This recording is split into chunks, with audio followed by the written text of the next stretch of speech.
11 really good game-based movies that critics hate for no good reason. It is a tricky business trying to put together a game-based movie. Incoming!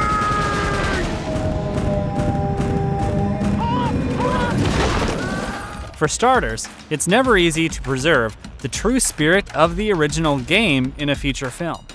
In many cases, the games have a rather one-dimensional plot that doesn't bode well for a decent-sized movie. However, despite all odds, efforts have been made pretty often to make a movie based on a popular video game.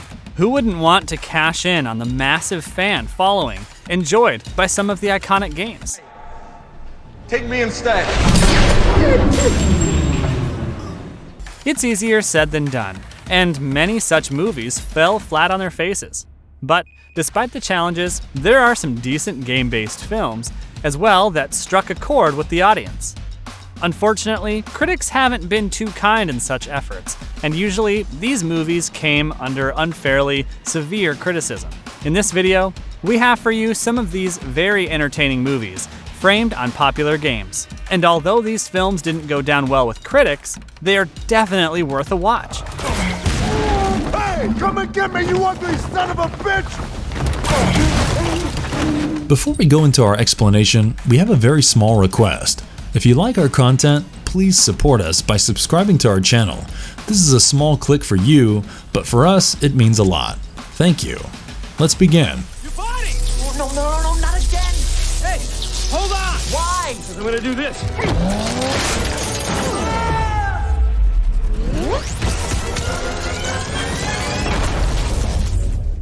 Sonic the Hedgehog, 2020.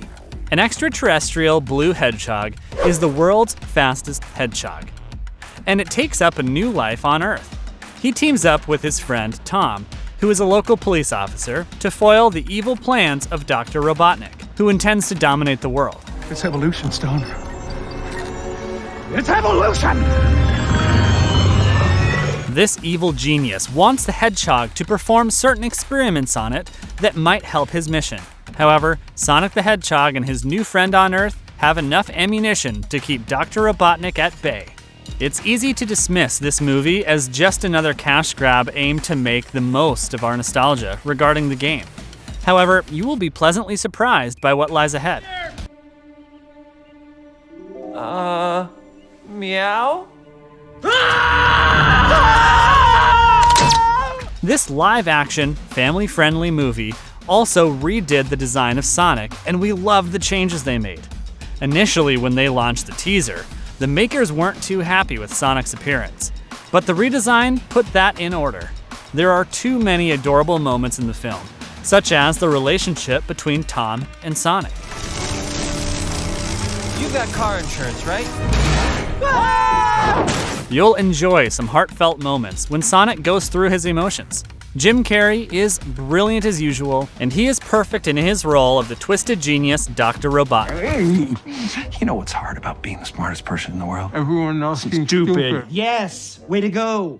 James Marsden has also done a fair job as Sonic's friend, and overall, you are bound to notice the charming ambiance around this film.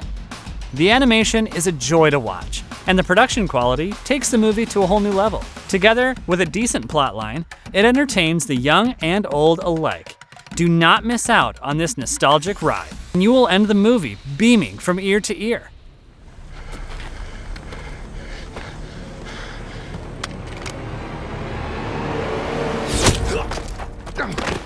Put that down! Put it down. Tomb Raider, 2018. Lara was barely a teenager when her adventurer father vanished during one of his expeditions. She has grown up to be a fiercely independent young lady, but hardly has a purpose or focus in her life. It all changes when she leaves everything to go and search for her father's last known destination. It was a fabled tomb located on a strange remote island.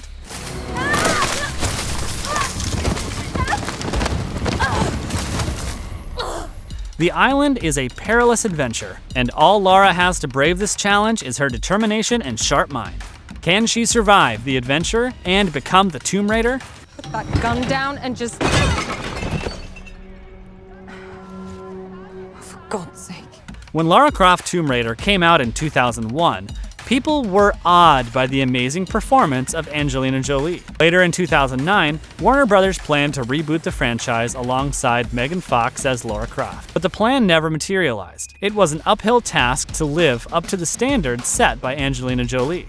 But the makers found an eligible character in Alicia Vikander, who has done a remarkable job in this film. She has the charisma and alluring quotient that makes her suited for this role and even performed many of her own stunts. The movie starts off with some quick character introductions, and it hypes you up for what is about to come. Yes, the plot does get predictable, especially for those who have played the game. But we were intrigued by the idea of portraying a younger Lara Croft and a different side to her character. The special effects are decent, and the tomb sequences will give you some heart-in-your-mouth moments. Overall, the terrible reviews do not tell a true story about this entertaining film, and it certainly deserves a chance from the fans.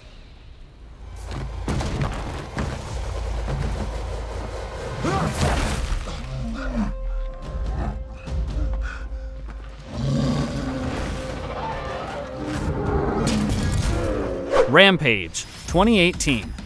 Davis is a primatologist who shares a very special bond with a silverback gorilla named George, whom he had cared for since he was young. You and I laughing at your joke, okay? New guy, he no laugh. He cry. Yeah. When a genetic experiment being conducted by an evil corporation goes wrong, George is mutated into a deadly super creature that wreaks havoc in New York City.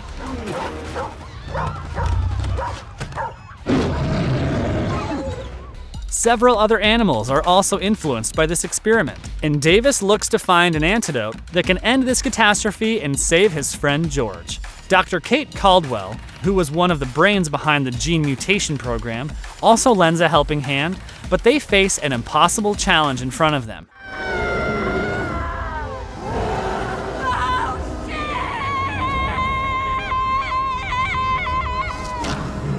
For those who loved the game, there is some good news and some bad news. The bad news is that there are some significant changes in the narrative. For instance, in the game, mutated humans changed into giant deadly animals, but in the movie, we see genetic engineering causing the animals to have increased size and aggression. The good news is that the makers handled the changes really well and put together a very interesting movie. This action flick also has a potent ingredient in The Rock, as Dwayne Johnson plays the role of Davis, and he entertains as always. His equation with George is fun to watch and almost drives the movie. It was initially planned that George would look like any other gigantic gorilla, but the makers chose to make him an albino gorilla to separate him from King Kong. You do have some mindless CGI spoiling the party, but the movie still manages to deliver some brainless entertainment. There are some insane action sequences where monstrous animals destroy everything around them. Enjoy it as just any other monster flick, don't expect Academy Award-winning stuff, and you would love what you will be served. Your brother's soul is mine. You will be next.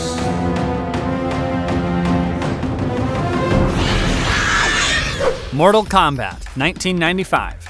Mortal Kombat is an ancient tournament where fighters from different realms compete against one another. The winner with 10 straight wins can take over the other realm, and the Earth realm has lost 9 to the Outworld realm. The Emperor of Outworld wants to seal the deal with another win, and Lord Raiden must train his 3 fighters good enough to save the world from imminent devastation. An egotistical martial arts movie star named Johnny Cage, Liu Kang, and Sonya Blade must master the ability to defeat the invincible Shang Tsung, who fights for the Emperor of Outworld. This is by no means an intelligent, intellectually stimulating film, but it is just how game-to-film adaptations should be like. It's inspired by the original martial arts arcade video game, but makes some smart changes to suit the narrative. It's a great mix of jaw-dropping fights and moments of comic relief to lighten the mood. Watch out for the fights with Sub-Zero and Scorpion. The cast is a mix of genius and raw talent, with the likes of Christopher Lambert, Robin Shaw, Lyndon Ashby, and Bridget Wilson-Sampras performing out of their skin. It is often said that the character of Johnny Cage was based on Van Damme, but he turned down the role when offered. Chris Casamassa, the man who played Scorpion, was initially drafted in to be a stuntman, but his work was so impressive that he was given the part of Scorpion. One of the best things about the movie was the realistic locations in remote islands in Thailand that gave the viewers the ideal ambiance for such a storyline. Shang Tsung killed my brother. You're mine. Critics might smirk at the mention of this film, but it still remains the 4th highest grossing video game adaptation movie ever released.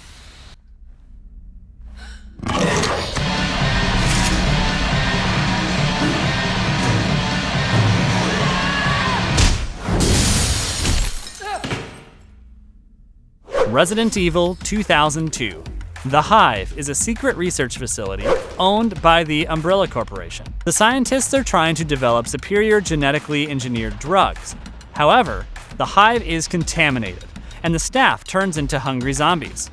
The computerized system shuts down the base to prevent the infection from spreading, and an elite military unit is dispatched. Alice awakens in a bathroom with no memory whatsoever.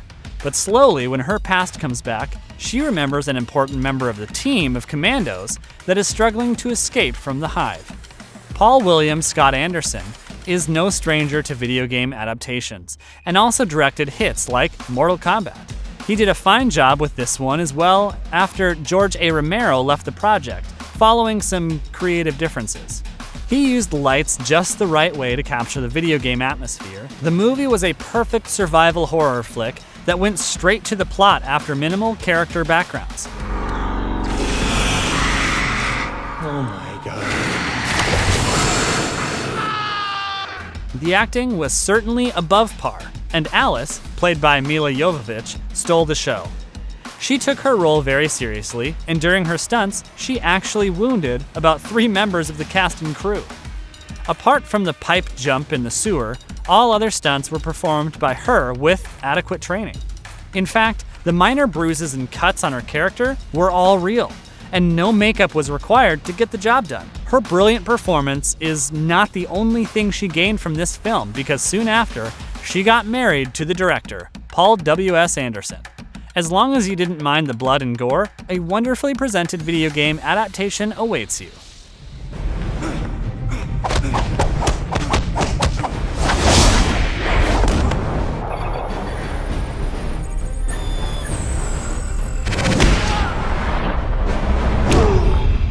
DOA, Dead or Alive. 2007. DOA, Dead or Alive, is an extreme and elite martial arts contest that calls the best fighters in the world. The contest takes place on an island where the participants are airdropped and the brutal fights are organized in a knockout-style tournament. 4 female fighters start off as rivals, but soon they uncover the secrets of the organizer that changes their equations. Now they must work together to team up against a superior force. The plot, as you have probably guessed, lacks the punch to deliver a nail-biting thriller. After all, DOA was a more or less non-interactive video game with a very basic storyline, which just about provides some setups to the fights. This film is based upon the second game titled Dead or Alive 2. In fact, the voice announcers and screen layouts are completely lifted from the game. However, despite the exploitative nature of this film, it's a perfect entertainer for the right mood. There are some minor changes from the game as well. For instance, Hayate and Ayane are not half-siblings like in the game, but romantically involved. This tongue-in-cheek action flick is in no way pretentious, and the makers don't even try to be nice about it.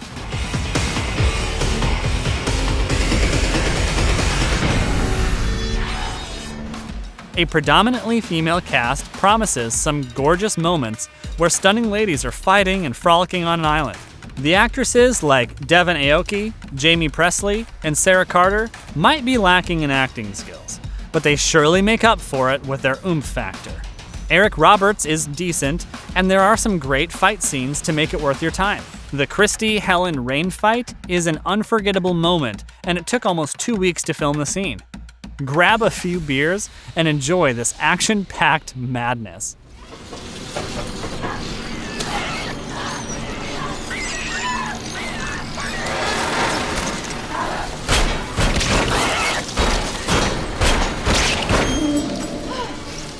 Silent Hill, 2006. Rose and Chris have an adopted daughter named Sharon, who has some trouble with her random sleepwalking episodes. Sharon often speaks about a mysterious ghost town named Silent Hill in her sleep, and eventually, Rose decides to take her to that place to seek help from a faith healer. However, along the journey, they meet with an accident that knocks Rose unconscious, and she wakes up to find Sharon missing. It doesn't take her long to realize that she is trapped in an alternate reality of Silent Hill, where monsters and cultists exist. Can she survive the losing battle against the forces of darkness?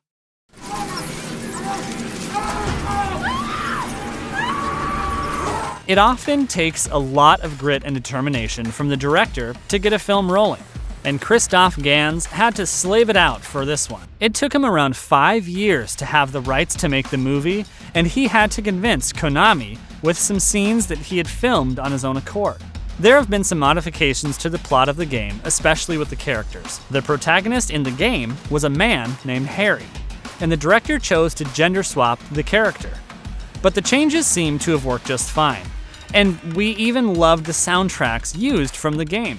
The eerie setup is unnerving at times, and the acting performances by the likes of Radha Mitchell, Laurie Holden, and Sean Bean have been spot on.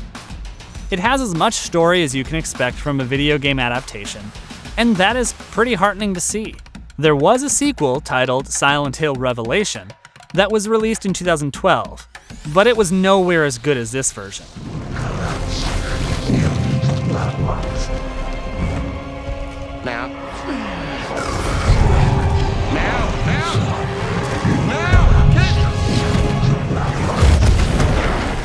WARCRAFT, 2016.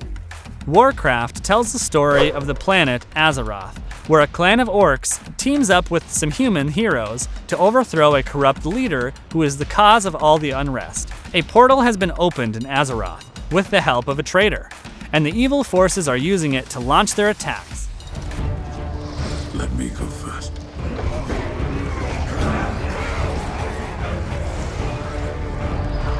The Human-Orc Alliance is set to meet with a deadly foe that must be subdued to bring peace to the land. This fantasy video game series has been a treat for the gamers, and the feature film adaptation wasn't disappointing either. The director, Duncan Jones, felt that the WARCRAFT universe was a bit too fantasy-oriented and made some changes to the initial script to make it more realistic and balanced. There are some out-of-the-world visuals, coupled with some good acting by the cast. The motion capture of the orcs was exceptional, and in general, there are no issues with the special effects. WARCRAFT fans will love the end result, and the director deserves a bow for his efforts. However, his version was abruptly edited out at times, and the final footage is almost 40 minutes lesser than what Duncan had shot. He was working alongside Blizzard all the time, and although the project was incredibly delayed, the wait paid off. If we get some nice sequels for this movie, it can well become the generation's equivalent of the iconic The Lord of the Rings franchise.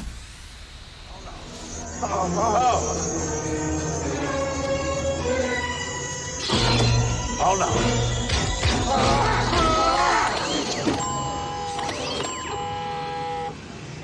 Are we dead?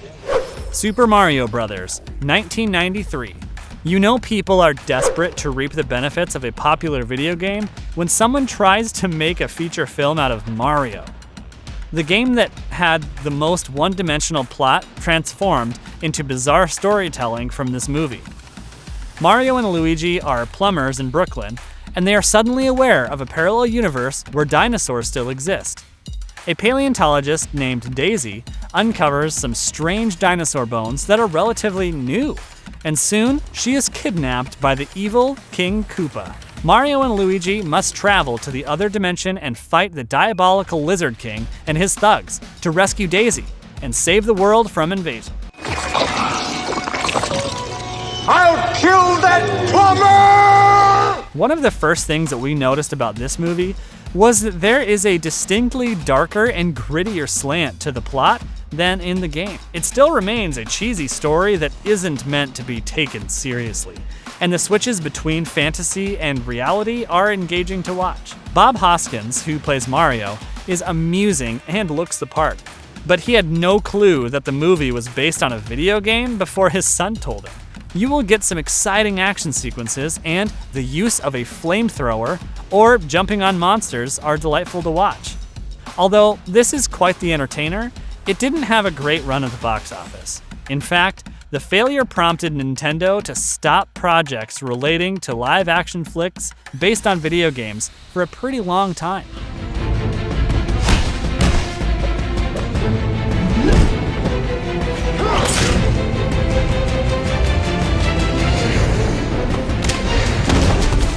Hitman 2007. An elite, genetically engineered assassin, Agent 47, or Hitman, is hired by a group named The Organization. He gets caught up in the middle of a political conspiracy and is then pursued by both the Russian military and Interpol. He travels across Eastern Europe, and surprisingly enough, there is a slow but steady awakening of his conscience. A Russian woman helps in stirring up sensations inside him that he was previously unaware of, and his life takes a strange turn. Your childhood has been incomplete if you didn't enjoy the thrills of the numerous Hitman games that hit the markets. This is a competent adaptation, especially if we compare it with the other Hitman movies that we had to deal with.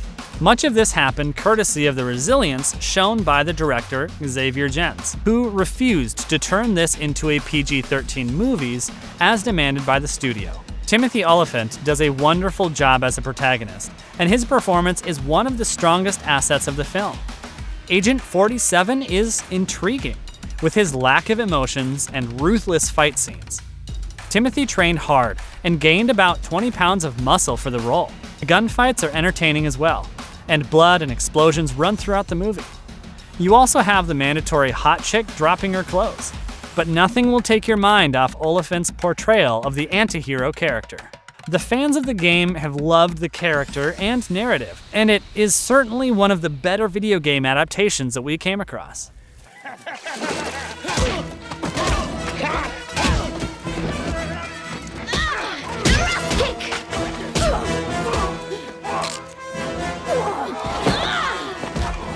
Street Fighter 1994. A multinational military force led by Colonel William Guile is fighting for the Allied nations against the evil warlord General Bison. Bison has captured several people, including 3 soldiers. He has even transformed one of them into a hideous mutant. Now, he threatens Colonel William that he would start killing the hostages if he is not paid $20 billion within 3 days. Things are ripe for a final showdown, where Colonel William will try with all his might to stop Bison in the act. The gamers might have already noticed a significant change in the plot.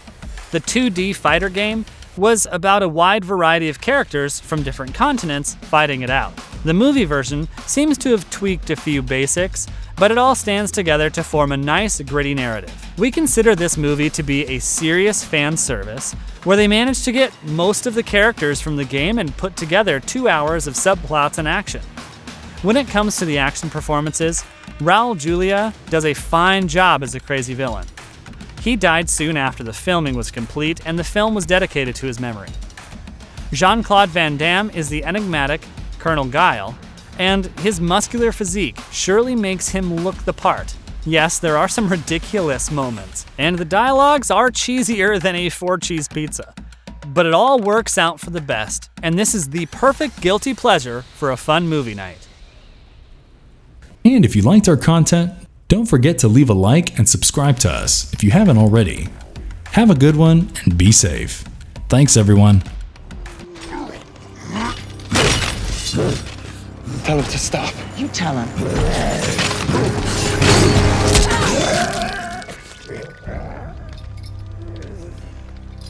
You're welcome.